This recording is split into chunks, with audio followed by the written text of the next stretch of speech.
Hello Dindori, मेरा नाम है योगेश और आप सब मुझे डिंडोरी व्यू के नाम से जानते हो, क्योंकि हमारा जो डिंडोरी ज़िला है मध्य प्रदेश का पूर्वी क्षेत्र है, जहाँ एक छोटा सा ज़िला जहाँ पे एक ट्रैफिक सिग्नल तो नहीं है, लेकिन ट्रैफिक की वजह से बहुत सारे यहाँ पे दिक्कतें होती हैं। सबसे ज़्यादा मेन जो यहाँ पे इशू है वो है यातायात जो नियम है उसको प्रॉपर तरीके से लोग पालन नहीं करते हैं, या फिर एक्सीडेंट वगैरह होते हैं प्रॉपर आप अगर यातायात के नियमों का पालन नहीं करते हैं, जैसे हेलमेट वेयर करना और ये सारी चीज़ें।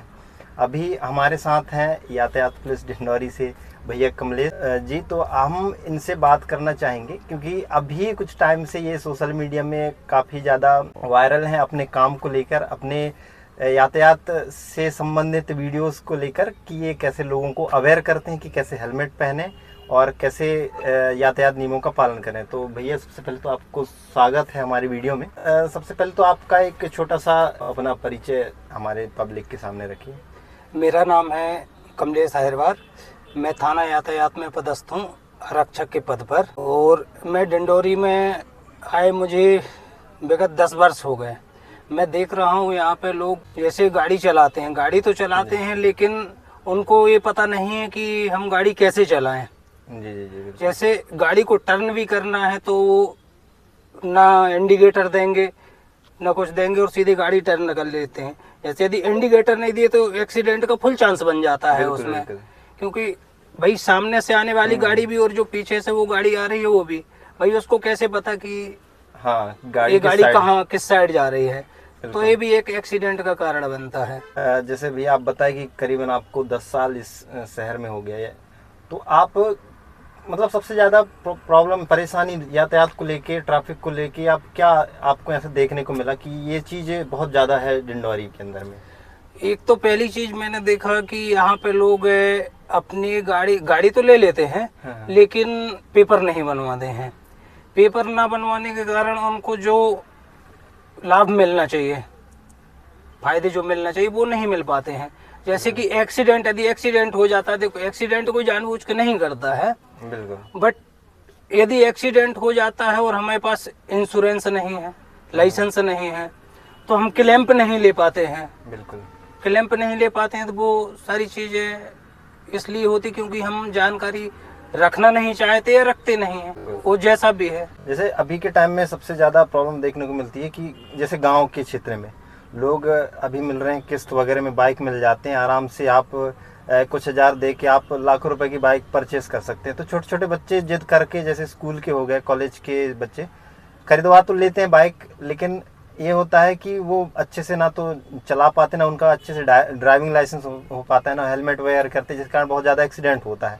तो भैया हम इन सारी चीज़ों को कैसे रोक सकते हैं डिंडोरी के अंदर में? ये आपने बहुत अच्छा सवाल पूछा जी कि गाड़ी खरीदवा लेते हैं जिद करके बच्चे गांव के। तो मैं उन माता पिताओं को भी कहना चाहूँगा कि ठीक है, बच्चों की जिद पूरी करना एक हद तक ठीक है।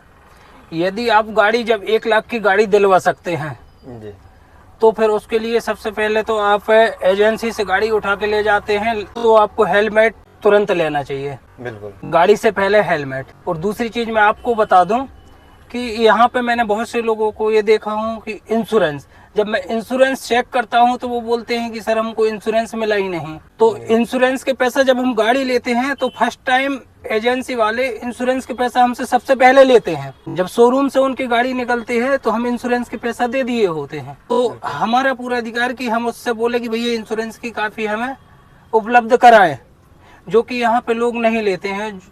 एक एजेंसी वाला अपनी एजेंसी का सेल लेटर दे देते हैं, वो उसी को सारे दस्तावेज मान लेते हैं यहाँ पे लोग। और दूसरी चीज ये है कि गाड़ी आप बच्चों को दिलवा रहे हैं तो आपका दायित्व है कि उसका लाइसेंस भी बनवाएं। बिल्कुल, लाइसेंस भी बनवाएं ताकि आपको बाद में किसी प्रकार की जो समस्या, एक्सीडेंट के बाद जो समस्याएं होती हैं, उस समस्याओं का सामना ना करना पड़े। जी बिल्कुल। जैसे भैया आप अभी के टाइम में क्या होता है कि माँ बाप स्कूल में भी अपने बच्चों को भेजते हैं, तो उनके पास या तो स्कूटी रहती है फिर बाइक रहती है। अभी ये नॉर्मल हो गया है कि स्कूल के बच्चे भी आराम से जो गाड़ियां हैं उनको मतलब चलाते हैं, स्कूल जाते हैं उन्हीं से। तो उनके लिए ट्रैफिक रूल्स मतलब क्या नियम वगैरह है कि वो कितना एज वगैरह उनके लिए है, फिर क्या चीजें हैं? सबसे पहले तो मैं बता दूं, यदि 18 वर्ष के नहीं है तो गियर वाली गाड़ी बिल्कुल नहीं चलाना चाहिए। और यदि विदाउट गियर की गाड़ी चलाते हैं। गियर जैसे बाइक वगैरह, बाइक या फिर कार वगैरह? अच्छा, कार चलाते हैं तो या फिर बाइक चलाते हैं गियर वाले, जी जी। तो हमारे रूल्स के मुताबिक तो वो 18 वर्ष के बाद ही चलाएं। जी जी। और लाइसेंस, सबसे पहले लाइसेंस बनवाएं, जी। उसके बाद में चलाएं। जी। और जैसे स्कूटी अगर वो चला रहे हैं तो उसके लिए क्या? यदि स्कूटी चलाते हैं जी। तो 16 वर्ष के बाद में जो विदाउट गियर की गाड़ी का लाइसेंस बनता है, जी वो 16 से 18 के बीच के लिए बनता है। जी। वो लाइसेंस बनवाए और जी। गाड़ी चलाएं, ताकि उसके परिवार वाले भी सुरक्षित, जिसके नाम पे गाड़ी है, चाहे माता के नाम पे हो, पिताजी के नाम पे हो, भाई के नाम पे हो, वो भी सेफ है और बच्चा भी सेफ है।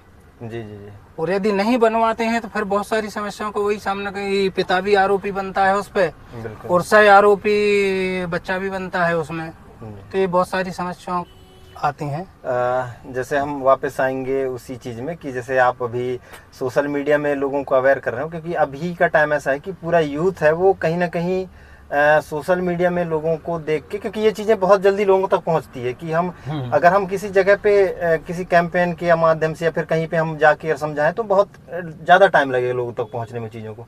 लेकिन हम किसी सोशल मीडिया वीडियो से या फिर ऐसे के वीडियो वगैरह बना के अगर हम समझाते हैं तो ऐसे बहुत सारे लोगों तक ये चीज़ें आसानी से बहुत कम समय में पहुंच जाती है। तो आप आगे आपकी क्या प्लानिंग है डिंडोरी में कि आप किस तरीके से आप सोशल मीडिया में आप लोगों को अवेयर करेंगे इस चीज़? जी, आपने ये सवाल पूछा मेरे को बहुत अच्छा लगा। मेरा सोशल मीडिया में, सबसे पहले मैं आपको बता दूं कि सोशल मीडिया में आने का मेरा कारण है, जब मैं वाहन चेकिंग में बजाज क्षेत्र में गया तो उस साइड देखा कि लोगों के पास दस्तावेज तो कुछ है ही नहीं, है ही नहीं, लेकिन वो पास आने के लिए भी डरते हैं। जी। अब जब पास भी नहीं आते हैं तो उन तक जानकारी कैसे पहुंचे? तो वही उस दिन मेरे माइंड में आया कि यार इन तक जानकारी कैसे पहुंचाया जाए। तो फिर मैं ये सोशल मीडिया का मैंने सहारा लिया कि ताकि उन तक मेरी जानकारी पहुंच सके, और उसमें से यदि कुछ % लोग भी जागरूक हो जाते हैं तो मैं अपने आप में समझूंगा कि मेरी मेहनत सफल हो रही है। चलिए ठीक है, एक आखिरी सवाल आपसे लेते हैं कि आप जो कार्य कर रहे हैं अभी सोशल मीडिया में, तो इसको लेके आपके स्टाफ के द्वारा किस तरह के सपोर्ट या फिर कैसा क्या रिस्पांस आपको मिलता है पब्लिक में या लोगों में, क्या कैसा? देखिए, स्टाफ का सपोर्ट भी मेरे को पूरा मिल रहा है, बाकी पब्लिक का सपोर्ट भी मिल रहा है, सभी का सपोर्ट है। तो मैं बना रहा हूँ और आगे भी उनसे आशाएं करूँगा कि ऐसा जैसा अभी सपोर्ट कर रहे हैं ऐसे भी आगे बनाए रखें। तो मैं आगे भी और भी जानकारी, नई जानकारी लेके आऊँगा और पब्लिक तक पहुँचाने का काम करूँगा मैं।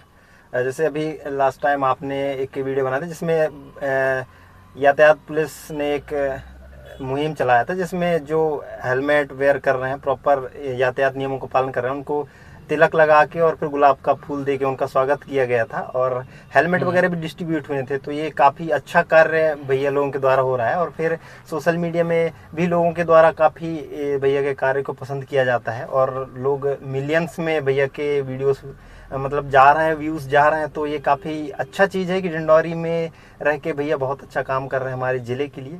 तो मैं भैया को धन्यवाद बोलता हूं कि आप हमारे साथ जुड़े और अपनी बात और यातायात को लेकर हमारे जो व्यूवर्स हैं उनको आप बताएं अपनी चीज़ों को। तो यहीं पर हम अपने वीडियो को समाप्त करेंगे क्योंकि लंबा भी हो जाएगा। तो आप सभी से यही अपेक्षा करते हैं कि आप डिंडोरी के जितने भी हमारे देखने वाले हैं, आप सभी यातायात नियमों का पालन करें और साथ में भैया लोगों का सपोर्ट भी करें कि वो कैसे क्या और बेहतर कर सकते हैं। बाकी वीडियो कैसा लगा आप कमेंट करके ज़रूर बताएं, और फिर यातायात पुलिस को लेके आपकी क्या राय है और क्या सुझाव देना चाहते हैं और क्या प्रतिक्रिया है आपकी, आप ज़रूर कमेंट करें। धन्यवाद। जय हिंद। जय हिंद, जय भारत।